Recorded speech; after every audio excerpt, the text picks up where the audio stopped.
Hey guys, it's Miss Rain. Today is Tuesday, May 5th, and today we are doing lesson 2 of the American Revolution. So yesterday I know that you learned about some of the causes of the American Revolution and why the colonists were so upset. Today we're going to learn a little bit more about that. You're going to watch a really helpful, cool video. It's like an animated cartoon, and you're going to read another chapter.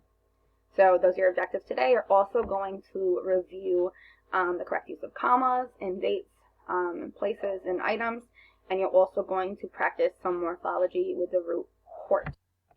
So you're also going to, so this is the video you're going to watch today. It's Liberty Kids. It's called Liberty Kids. It's an animated series on YouTube.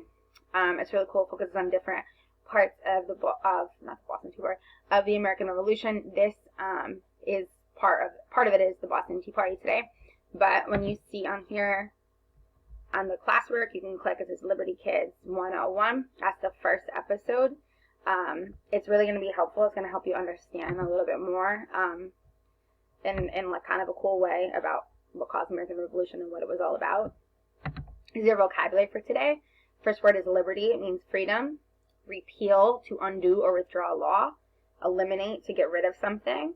Indirectly is not having a clear and direct connection. It means like you kind of do something without really meaning to. Boycott, to protest something by refusing to buy, use, or participate. A musket is a long, heavy gun that is loaded at the muzzle. Engraving, a design or lettering made by cutting into the surface of wood, stone, or metal. Accurate, without mistakes, having the right facts. And 9 is patriot, a person who supports and defends his or her country. So again, you're going to read chapter 2. Trouble is brewing. It's really helpful for you. Like if you do listen to the audio, that's cool. But you should go through the actual digital reader because there's really helpful diagrams and charts and pictures that will help you better understand what you're reading. Again, reviewing commas and a date. Remember that commas go in between the day and the year. So in this example, King George's forces attempted to destroy American military supplies at Lexington and Concord on April 19, 1775. The comma should be placed between the day, 19, and 1775. So this is the corrected sentence down here. And you know that this should be fresh in your brain because we've done it before. Again, commas in a city and state. I visited my relatives in Brooklyn, New York. The comma always goes in between the city, in this case Brooklyn, and the state, New York. And remember, even if it's an abbreviation, it still goes in between the city and state. So like down here, New York is the city and New York is the state actually. So New York, nearest like Manhattan, New York. You put the comma in between and it comes before. Again, you can also see right here too. It's the same for Brooklyn, like Brooklyn, comma, New York. It's abbreviated New York. It doesn't matter if it's abbreviated or if it's written out. The comma still goes in between the city and the state. And last but not least, commas in a series. So this one, the British tax books, stamps, magazines, and newspapers. A comma goes after books, stamps, magazines, but it does not go after newspapers, but it should always go before that and. So I saw a lot of people making the mistake of not putting it before the final thing that's listed. They're not putting it before the and. Some are putting it after, but it goes before the and. Sometimes it might not be an and, it might be an or. So these are the different times that you use it. You're going to complete the comma review Google Doc. It looks like this. It says AR lesson 2, comma review. You click it.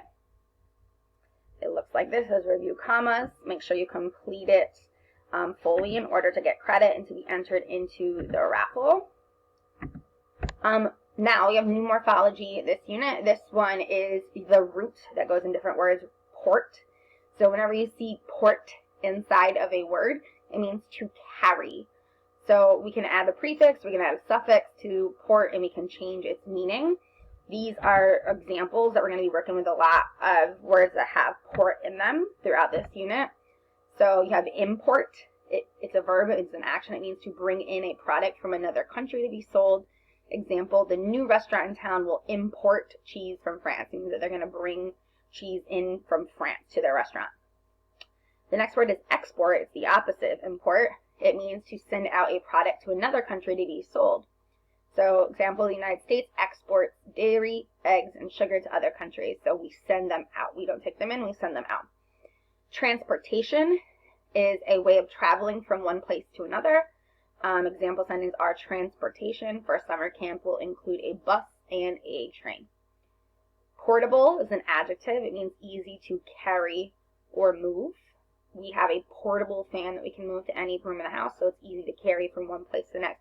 So you can see all of these words have port in them. They all have something to do with like moving one thing to another place.